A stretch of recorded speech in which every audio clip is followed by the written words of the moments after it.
January 1995. It's a brand new year. It's the last month I'm going to be a telemarketer, and I read a decent number of books. Unlike last week's video, though, I only have one physical copy to show you. I had a pretty good stack of books last week, but only one. Although there are some on here that I will be buying again and rereading. We'll get to all that.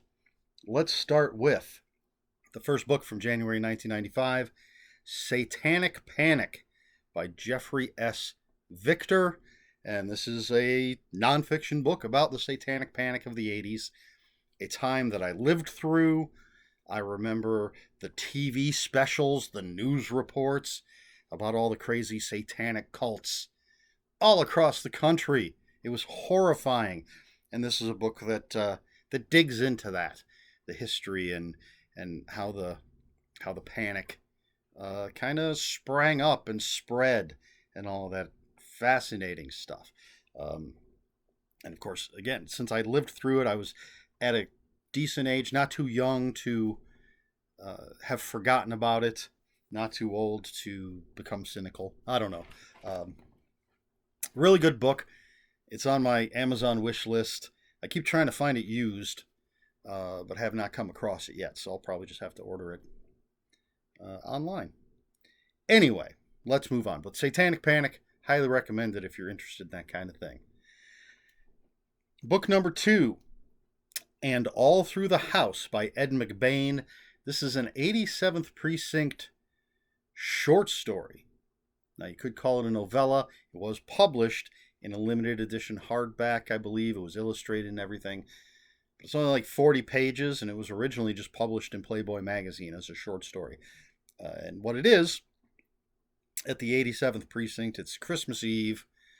You know, everyone's hoping for a quiet evening, but they end up arresting this boy who stole a sheep. And they end up bringing in a pawn shop robber who has a bag of gold. And then somehow there's a pregnant woman who's giving birth behind the filing cabinets. I think you can see where this is going. So again, it's the usual characters from the 87th Precinct books in this little magical Christmas story. I don't think there's any actual magic in it. Next up, here's the one book that I do have. The List of Seven by Mark Frost. Fancy cover. Look at that. I love it. Mark Frost is co-creator, I believe, of Twin Peaks. His name's up there with David Lynch. And this book is about Arthur Conan Doyle. He goes to a seance and it turns deadly and actual supernatural events happen. And Doyle is saved by this guy named Jack Sparks, who says he's a secret agent for the Queen. And there's a list of 7 people that they have to find. And there's all sorts of, if you look here, there's mummies involved, apparently, and all sorts of crazy shenanigans. Really, really good book. I really enjoyed this. There's a sequel that I never read, but this is pre Angels and Demons, pre the Da Vinci Code, I believe, and yeah, has to be. And but it's that kind of rollicking, world-spanning adventure. I think world-spanning. I think they do a lot of traveling in this. It's been a while since I read it. But very well written. Better than that Dan Brown character. But yeah, I really, really, really love this book. Then there's a lot of nonfiction in January of 1995. Next up is How I Get Through Life by Charles Grodin. And it's just comedy essays by Charles Grodin about life. Working in Hollywood, family, sex, just living life. Funny stuff. Love Charles Grodin. Then we have Down in the Zero by Andrew Vax. This is another Burke book. And let's see. Let me just check my notes. So Burke is investigating a rash of teen suicides in a Connecticut town, and it leads him to this sort of elite underground sadomasochistic club that's somehow connected to these teens and their suicides. As I always say, it's Andrew Vax, it's Burke, it's good, it's dark, but they're so well written and entertaining. Love the Burke series. Then we have Once Around the Block by Robert Bloch, and that's Once Around the Bloch. Once Around the Block by Robert Bloch. And I believe the subtitle is an unauthorized autobiography, which just right off the bat, you're getting that Robert Bloch humor. And so it is what it is. It's an autobiography by Robert Bloch talking about growing up and eventually writing Psycho and that turning into a movie. And Robert Bloch, before that, finding Weird Tales magazine and starting a correspondence with H.P. Lovecraft, and then Psycho, and then writing for different TV shows and movies and stuff.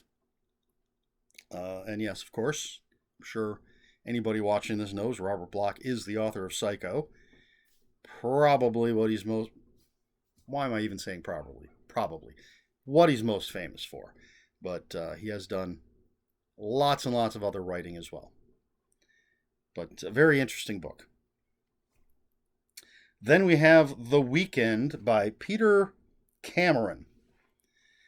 And this is anybody there familiar with the Big Chill movie? This reminds me of that. It's 3 people who get together for a weekend a year after the death of someone they all knew or were related to or had some connection to. So they all get together for this weekend, and then some other people show up, and it's, lots of drama and stuff.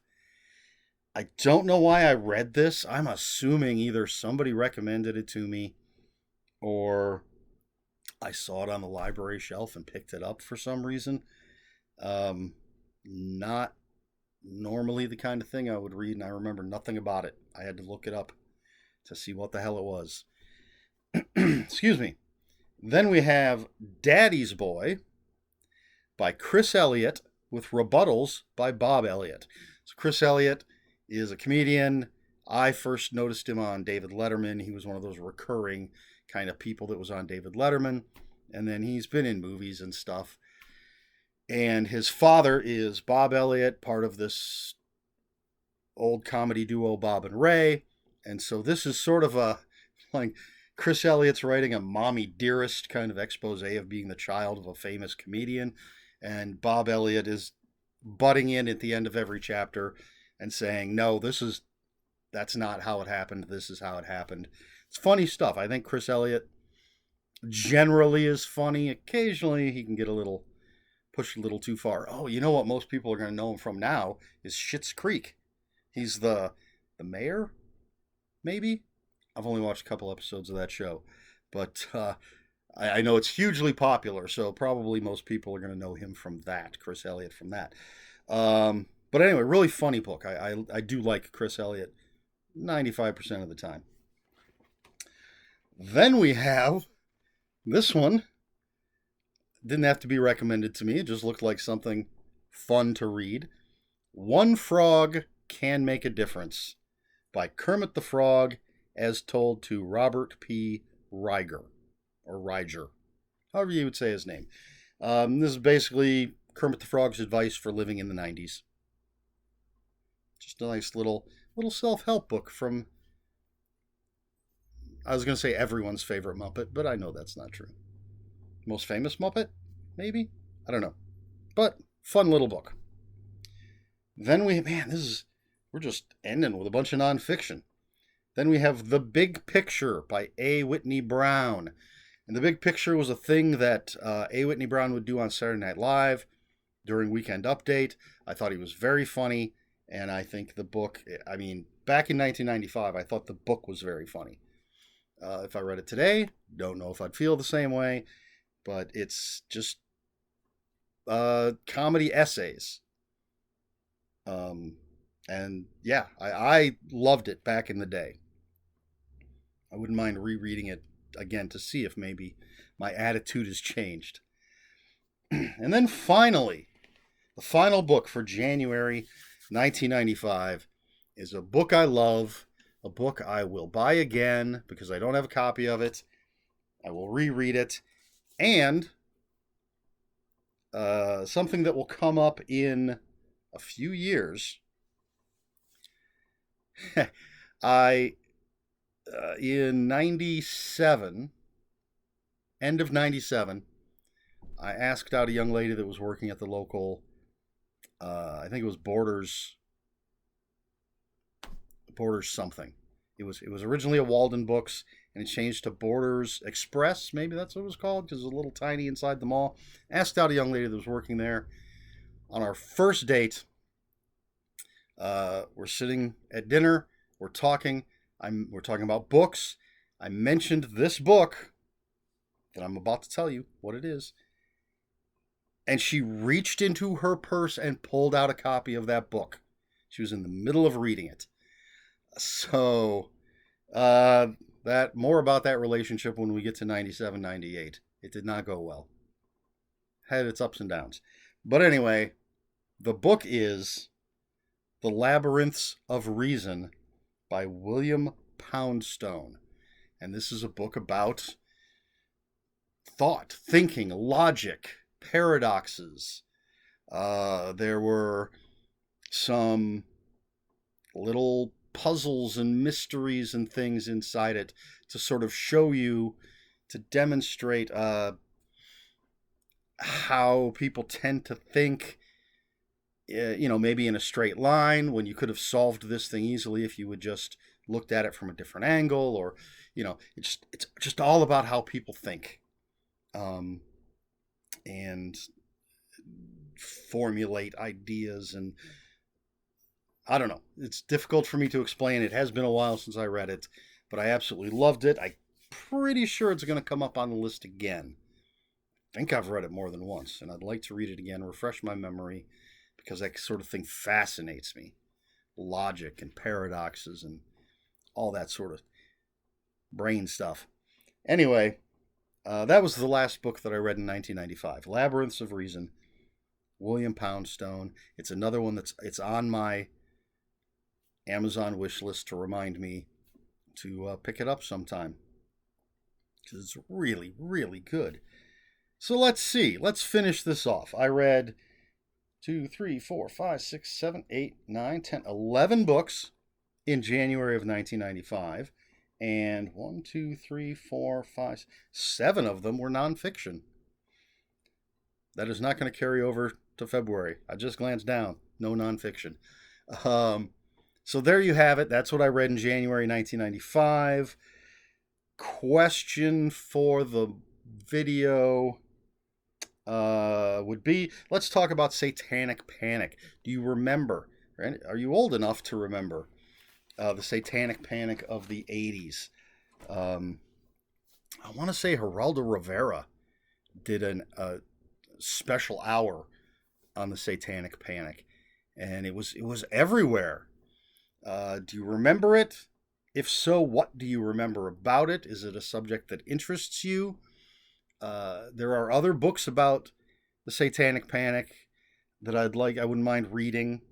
And for some reason, I saw on social media recently that it seems like it's back. It seemed to be trending for a day or so.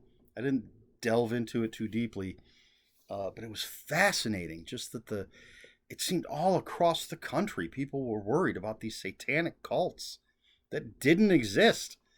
So what are your thoughts on that? Do you remember it? Did you care about it? Is it a subject that interests you? Let me know in the comments below. And if you have any comments, questions, or corrections, you can put those in the comments below. Comments are open for spoilers. Just post a spoiler warning. We try to be polite here on my channel.